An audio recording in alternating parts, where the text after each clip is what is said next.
ఓం శ్రీ గురుభ్యో నమః. ఓం శ్రీ మాత్రే నమః. శుక్రగ్రహము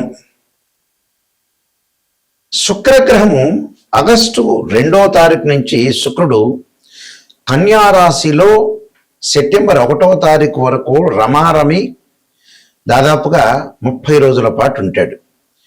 ఈ శుక్రుడు కన్యా రాశి అనేది మన జ్యోతిష్ శాస్త్రం ప్రకారంగా శుక్రుడు నీచ స్థానంలో ఉన్నట్టు అర్థం. శుక్రుడికి సహజంగా వృషభము తులారాశులు స్వక్షేత్రాలైతే, అలానే ఉచ్చ స్థానం అనేది మీనరాశి, దానికి సప్తమంలో ఆపోజిట్లో ఉన్నది నీచ రాశి అని అర్థం. అంటే నీచ స్థానం కన్యారాశిలో నీచ స్థానంలో శుక్రుడు ఉన్నట్టు. ఈ శుక్రుడు వివాహానికి సంబంధించిన కారకుడు. సుఖాన్ని, భోగాన్ని, సౌఖ్యాన్ని, లగ్జరీని, వాహనాన్ని, బంగారు నగల్ని, దుస్తుల్ని, కాస్మెటిక్స్ కానీ, అందంగా ఉండటం కానీ, బ్యూటీగా ఉండటం కానీ, క్యూట్గా ఉండటం కానీ, వీటన్నిటి కూడా కారణమయ్యేవాడు ప్లానెట్ ఏంటంటే వీనస్ ప్లానెట్. శుక్రగ్రహము సప్తమ భావకారకుడు అంటారు జ్యోతిష్యంలో. శుక్రగ్రహం బాగుంటేనే మ్యారేజ్ లైఫ్ అనేది అనుకూలంగా ఉంటుందని, కొంతవరకు ఒక 30-40% సపోర్ట్గా ఫైనాన్షియల్ పరంగా ఉండే డెవలప్మెంట్స్ కానీ, ఇలాంటి వాటిలన్నిటికీ కూడా శుక్రుడు కారణమవుతాడు. మరి ఇప్పుడు చెప్పే ఫలితాలు ఏంటంటే గోచార రీత్యా చెప్పే ఫలితాలు అంటారు.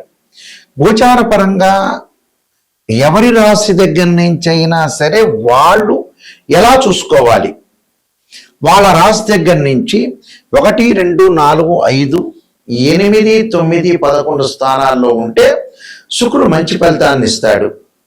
అంటే వివాహ సంబంధాలు కానీ, లవ్ అట్రాక్షన్ కానీ, ప్రేమికులు కానీ, ప్రేమించటం కానీ, అలానే వివాహ సంబంధాలు, సంతానము, డబ్బు అన్ని రకాలుగా అనుకూలంగా ఉండాలంటే శుక్రగ్రహం అనేది మన జాతకంలో అనుకూలంగా ఉండాలి. అలాగే గోచారరీత్యా కూడా 20% గోచారం 20% సపోర్ట్గా ఉన్నా కూడా మన జాతక పరంగా శుక్రగ్రహాన్ని చూడాలి.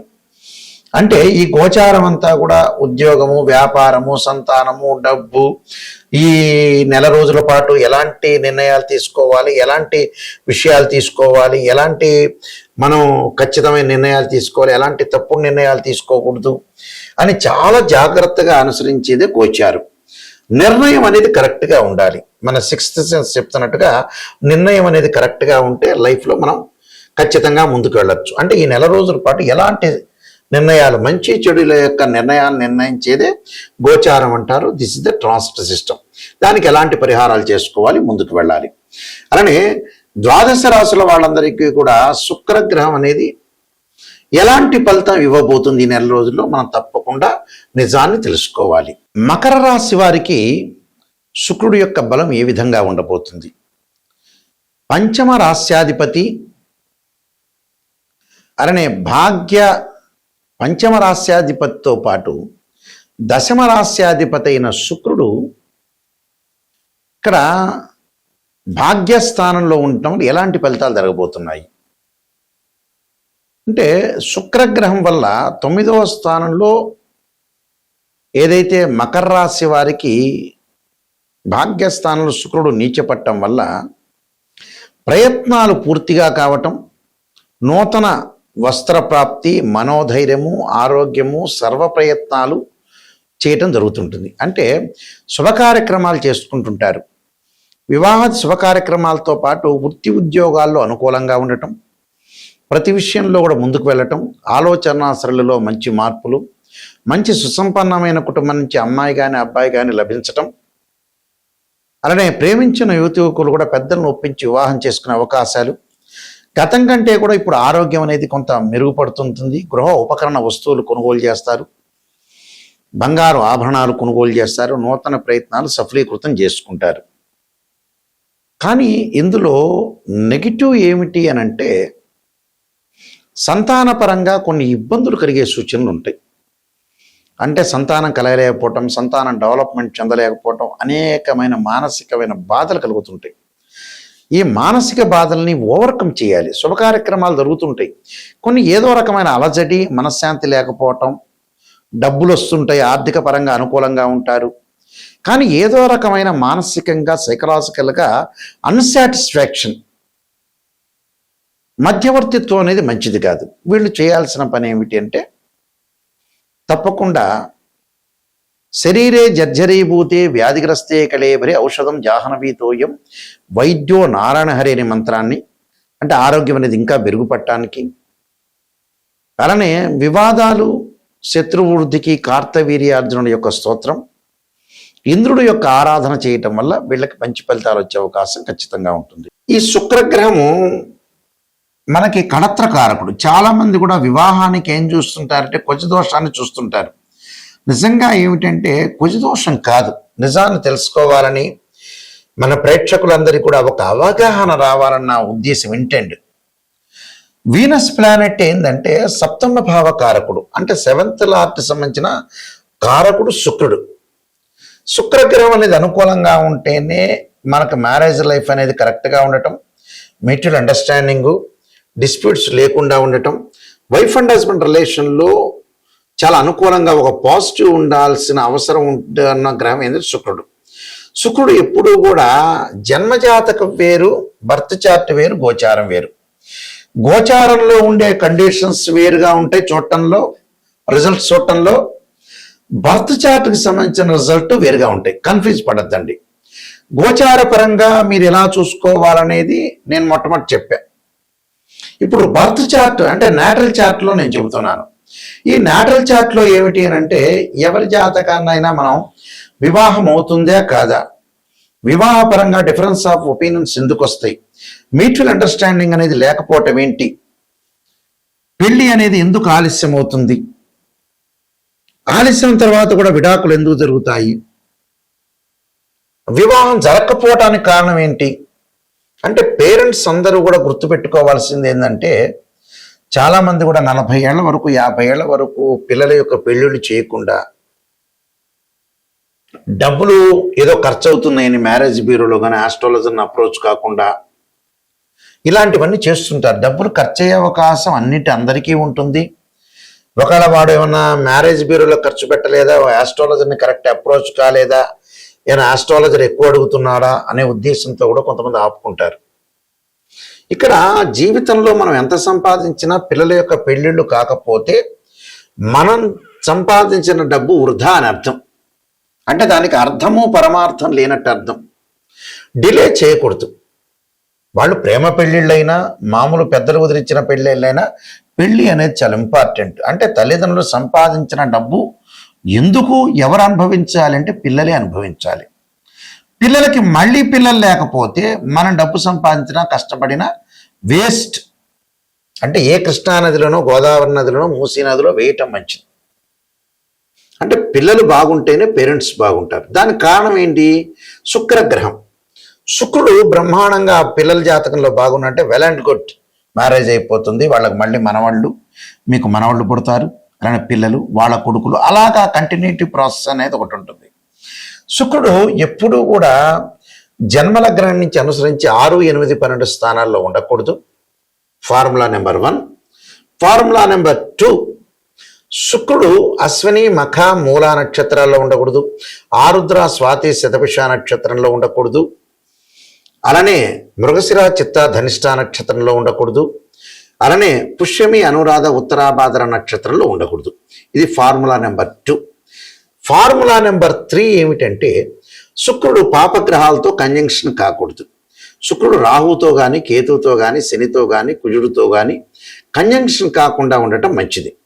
ఇది ఫార్ములా నెంబర్ 3. 4 ఏంటి అంటే శుక్రుడు రవితోటి కంజంక్షన్ కాకుండా 6, 8, 12 స్థానాల్లో ఉండకూడదు. ఇది ఫార్ములా నెంబర్ 5. అయితే ఏదైతే ఇక్కడ జాతకంలో శుక్రుడు 6, 8, 12 స్థానాల్లో ఉండకూడదు, పాపగ్రహాలతో కలిసి ఉండకూడదు, అలానే కేవలం D1 చార్ట్లోనే కాదు, రాశిచక్రంలో కాదు, నవాంశంలో కూడా ఇలాంటివి వర్తిస్తాయి. అంటే ఒక వివాహం అవుతుందా కాదా అని తేల్చుకోవటానికి రాశిచక్రము, నవాంశము, భావచక్రము, దశలు, అంతర్దశలు అనాలిసిస్ చేయాలి. కేవలం రాశిచక్రమే కాదు, అంటే నవాంశంలో కూడా వైవాహిక జీవితాన్ని రిప్రజెంట్ చేసేది ఏంటంటే D9 చార్ట్. అంటే x ray, scan, CT scan, MRI scan లాంటివి మ్యాథమెటికల్ క్యాలిక్యులేషన్ వేసి శుక్రుడు నీచ స్థితిలో ఉన్నాడా, ఉచ్చ స్థితిలో ఉన్నాడా, శుక్రుడి మీద ఏదన్నా పాపగ్రహ దృష్టి ఉందే అనేది చూడాలి. అంటే ఇవన్నీ కూడా స్త్రీలకి అష్టమ స్థానంలో శుక్రుడు ఉంటే కూడా మాంగళిక దోషం ఏర్పడుతుంది. అంటే బర్త్ చార్ట్ను కూడా అనుసరించాలి. గోచారం ఎప్పుడు కూడా మనం చెప్పే గోచారం అనే 20-30% సపోర్ట్. అంటే ఈ నెలలో ఎలాంటి నిర్ణయాలు తీసుకోవాలి, భార్యాభర్తల యొక్క సమస్యలు, వివాహాలు, ఉద్యోగ ప్రయత్నాలు, సంతానం, ఇలాంటివి ఎలాంటి జాగ్రత్తలను అనుసరించాలని జాగ్రత్తగా జీవితాన్ని ముందుకెళ్ళాలి. మనం ఇక్కడెక్కడా కూడా పర్మనెంట్గా బతికేది లేదు. మనం ఎవ్వరూ శాశ్వతం కాదు, జస్ట్ కొన్నాళ్ళు ముందు వెనక. అంటే మనం పుట్టంగానే ఎప్పుడు చనిపోవాలనేది ఉంటుంది. మనం పుట్టిన తర్వాత పర్మనెంట్ కాదు, శాశ్వతం కాదు, వెళ్ళిపోవటం అనేది ఖాయం అనేది మనకు తెలుపుతుంది జ్యోతిష్యం. ఎవ్వరూ శాశ్వతం కాదు. పుట్టంగానే ఒక డేట్ ఫిక్స్ అయి ఉంటుంది, కానీ ఆ డేట్ అనేది కరెక్ట్గా ఆస్ట్రాలజీ పరంగానే తెలుస్తుంది. మనం ఈ మధ్యలో చేసే ప్రక్రియలు, పిల్లల యొక్క పెళ్ళిళ్ళు చాలా ఇంపార్టెంట్ తీసుకోవాలి. ఈ మధ్యకాలంలో చాలామంది నెగ్లెక్ట్ చేస్తున్నారు పిల్లల విషయంలో. కరెక్ట్గా జాతకాలు చూపించుకోలేకపోవటం, దానికి రెమెడీస్ చేసుకోలేకపోవటం, మ్యారేజ్ బ్యూరోలు ఇవ్వలేకపోవటం. కానీ మైండ్ మెచ్యూరిటీ లెవెల్స్ పెరగట్లేదు అని అర్థం. మనం దేనికోసం బతుకుతున్నాం, ఎందుకోసం బతుకుతున్నాం, ఎందుకు డబ్బులు సంపాదిస్తున్నాం అనే రీజన్స్ తెలుసుకోండి. ప్రపంచంలో ఈ విషయాలన్నీ కూడా క్లారిటీ తెలుసుకోవాలి. ఒక ఆస్ట్రాలజర్ని అప్రోచ్ అయినప్పుడు కూడా నిజం తెలుసుకోండి. అబద్ధాల ముసుగులో జీవించొద్దండి, సత్య దూరాన్ని చేసుకోవద్దండి. ఇది చాలా ఇంపార్టెంట్. ఎక్కడైతే నెగిటివ్ ఉంటుందో దాన్ని మనం పాజిటివ్ చేసుకొని ఓవర్కమ్ చేసుకుంటేనే మనం 100% మనం బాగుపడినట్టు, లేకపోతే బాగుపడినట్టే కాదు. మన చేతుల్లోనే జాతకం ఉంటుంది, మన చేతుల్లోనే జీవితం ఉంటుంది, దాన్ని సర్వనాశనం చేసుకోవద్దండి. నేను కాలసర్పయోగము, కాలసర్పయోగ చంద్రిక, రాహుకేతులు, ఛాయాగ్రహాలు, బృహత్ పరిహార సింధు, పుత్రగణపతి వ్రతము, అలానే వివాహ మార్తాండము, జాతక చంద్రిక, అలానే సర్వదేవతా గోత్రపులు పార్ట్ 1, పార్ట్ 2, స్వప్న శాస్త్రము, నవగ్రహ దోషాలు పోవడానికి 12 మహావిద్యలు, ట్రాన్సిట్ ఆఫ్ రిజల్ట్స్, అలానే ప్రొడక్షన్ ఆఫ్ ఆస్ట్రాలజీ అనే నెంబర్ ఆఫ్ ఆస్ట్రాలజీ బుక్స్ రాశాను. అలానే బృహత్ పరిహార సింధు, ఇలాంటి నెంబర్ ఆఫ్ ఆస్ట్రాలజీ బుక్స్ రాశాను. ఇవన్నీ కూడా మనకి రాజమండ్రిలో, రాజమహేంద్రవరంలో, కోటగుమ్మంలో ఉన్న మోహన్ పబ్లికేషన్ వారి దగ్గర దొరుకుతాయి ఈ పుస్తకాలు. నా దగ్గర కూడా లభ్యమవుతాయి. నా వెబ్సైట్ www.nayakanti.com, nayakanti.in. నా నెంబర్ స్క్రీన్ మీద స్క్రోలింగ్ అవుతుంది. మేము వంశపారంపర్యంగా చెప్పే వ్యక్తులం. మా నాన్నగారు కూడా కీర్తిశేషులు బ్రహ్మశ్రీ నాయకంటి కుమారస్వామి శర్మ దైవజ్ఞ గారు శ్రీశైలంలో ప్రధాన పురోహితులుగా పనిచేశారు. వారు కూడా ఇంటర్నేషనల్ కౌన్సిల్ ఆఫ్ ఆస్ట్రాలజీలో మెంబరు. మా ఫాదర్ కూడా మా గ్రాండ్ ఫాదర్ సుబ్బయ్య శాస్త్రి గారు. ఇలా మేము వంశపారంపర్యంగా చెప్పేవాళ్ళు. నిజం తెలుసుకుంటే నా ద్వారా ఎంతమంది బాగుపడతారు అనేది నా ఉద్దేశం అండి. దీనిలో నా ద్వారా బాగుపడితేనే నాకు చాలా మంచిది, నేను వీళ్ళకి మెయిల్ చేయగలిగా అనే పాయింట్ నేను ఆలోచన చేస్తాను.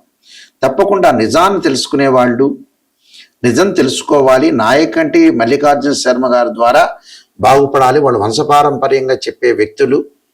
ఎందుకంటే చాలామంది మినిస్టర్స్ కానీ, ముఖ్యమంత్రులకు కానీ మా పేర్లు తెలుసు. ఆల్రెడీ వాళ్ళ యొక్క వివాహాలకు సంబంధించినవన్నీ కూడా మా నాన్నగారు చేశారు. అందువల్ల మీరు క్లారిటీగా తెలుసుకొని, నిజాన్ని తెలుసుకొని ముందుకెళ్ళండి. స్క్రీన్ మీద స్క్రోలింగ్ అవుతున్న నెంబర్ ఉంది, ఆ నెంబర్కి నా నెంబర్ దగ్గరికే వస్తుంది. అలానే మీ అందరికీ కూడా శ్రీ పరమేశ్వరి యొక్క దేవత కరుణాకటాక్షం ఉండాలని ఆశిస్తూ సర్వే జన సుఖినో భవంతు.